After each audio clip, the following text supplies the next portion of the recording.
Hey ladies, it's Samantha Thompson, Executive Director with 31, and I have some Facebook party tips for you here today.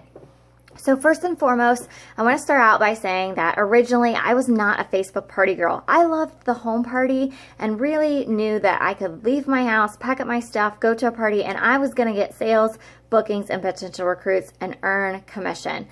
And I started partying a little bit on Facebook here and there when my customers requested it, and it was not so amazing. But I saw this big change in our industry and how more customers wanted to party online. There's a reason why Amazon is so successful. It's because people want to shop from the convenience of their own home. And so I knew that I had to either change with the industry or get out. So I decided that if I was going to party on Facebook, I wanted those parties to be super successful and consistent. So I went through some things and tried this and that and tried to figure out what worked best. And I have some ideas that have really helped me party successfully on Facebook. So these 7 tips I think are really important, and as I go through them, I want you to keep in mind the filter of the home party. So just like at a home party, you're trying to build relationships and develop those connections, you want to do that at a Facebook party. And so it's a little more challenging because you're online and you're behind a computer screen or a phone instead of in someone's living room, but all of the things are still possible. So the very first one I'm going to talk to you about is Hostess Coaching. I think this is the key to a successful Facebook party. Lots of people talk about a Facebook script and 3 days versus 7 days, 4 days live for 30 minutes, or a 4-day party and then a 30-minute live segment at the end. Honestly, you have to do what works best for you and your business. I don't think any of that actually matters as much as Hostess Coaching does. Hostess Coaching affects every area of your business: bookings, sales, and potential recruits. So you can do a lot more with 10 people engaged in a Facebook party than 2, right? So I always tell my hostess to first create a guest list. And I like to hostess coach through videos. I make my videos once and I'm done, and I can send them to each hostess that I have throughout the season, and I'm not having to repeat myself over and over. But my first video talks about inviting 40 to 50 people.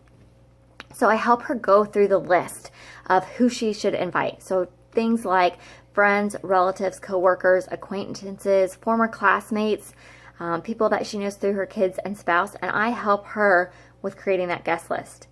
Now, once she messages me and lets me know she has her guest list created, I ask her how many people are on her list. This is a great way to problem solve right from the beginning, because you'll be surprised how many people will come back and tell you they have 22 people. So that's my opportunity to help them brainstorm to get to 40 to 50 so that we have a successful party and I stop a problem before it happens. The next thing that is really important when it comes to hostess coaching is to ask your guests before you add them. From personal experience, I get invited to Facebook parties all the time for all different kinds of companies.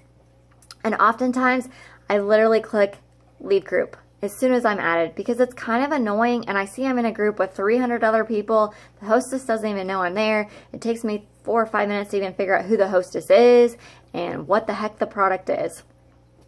So I personally prefer to do groups versus events. When you join in an event or when you invite someone to an event, you have to click going in order to get those updates. With a group, you automatically get them. So if you ask your guests before you add them, a group works better because then they're going to get those notifications. But again, it's all about the hostess coaching. So I send my hostess a script of what to say.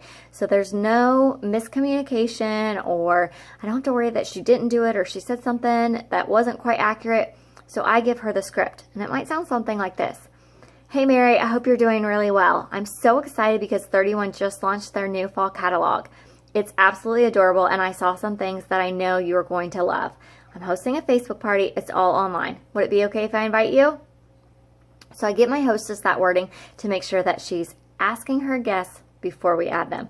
And then once she sends me a message letting me know that she's asked all her guests and sent them all a personal message, not a group message, that's also important, then I go ahead and I create her group, not before, so there's no temptation to start adding those guests before we've asked them.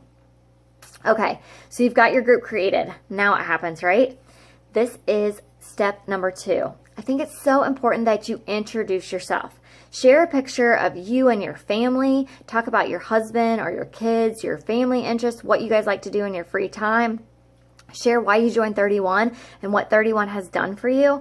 It's really important that your guests get this opportunity to start to get to know you and who you are, and they don't just see you as a salesperson. So my third step is to do some sort of a roll call or a welcome message. I think this is really important because it allows you to get to know your guests. So I always do a welcome message and I ask the guests questions like, how do they know the hostess? Where are they from? What's the messiest room in their house? What's their favorite sweet treat? What's their dream travel vacation? And I ask 2 or 3 questions so that when they respond, I have something to talk to them about. So when they comment, then I can hop on and comment and I can start getting to know them, building a relationship, and creating that interaction. My 4th tip is to share solutions and ideas. So you want to mix up your party between picture posts and maybe some live video and some recorded videos or some of 31 videos and some of your videos. You want to make it interesting. So I always think it's a great idea to share some sort of solutions. So maybe you're going to share what your current on-the-go style is, and you share your all about the Benjamin's wallet and your city chic tote and your round towel tote, and they all color coordinate, and you got a wristlet strap, and you share how you use each one every single day in your busy life. Or maybe you share a video where you do a before and after of a closet or a pantry or a kid's room or an entry space. Maybe you're using 31's pictures and sharing how they can create a solution in your customer's life. But you want to make sure you're sharing some ideas and some solutions for your customers. My 5th tip is to do something to help you get bookings. So I like to drop booking seeds all throughout my party. But one of my favorites is I do a graphic that shows all kinds of different pictures of product, and it says, if you could get a $100 shopping spree, what would you choose? And then my guests comment, and that allows me to follow up with them in a personal message and talk to them about how they can get those items for free. Another idea is to get some different colored envelopes or even little bags and take a picture of it or do a video of it and put some prizes in those bags. So this can be something as simple as you win free shipping or $10 in extra Hostess credit or free key fob or nail file, and then have your guests choose a color of a bag or a number of an envelope or a number of a bag, and then they win that prize at their own party. So it's book to look, and when they book their own Facebook party with you, they get to look inside what's in the bag, and you're going to open it live or something like that to show them. The 6th tip that I have is to play an Ask Me About My Job game. You guys have all seen this before, where you play a game and you ask your customers to ask about your job. Give them the questions to ask. How much does it cost to start? Do I get product for free? What happens if I sign up and I don't sell anything? What are 31's incentives? Have you gone on any trips? Things like that. So my final tip for you is to do some sort of a door prize.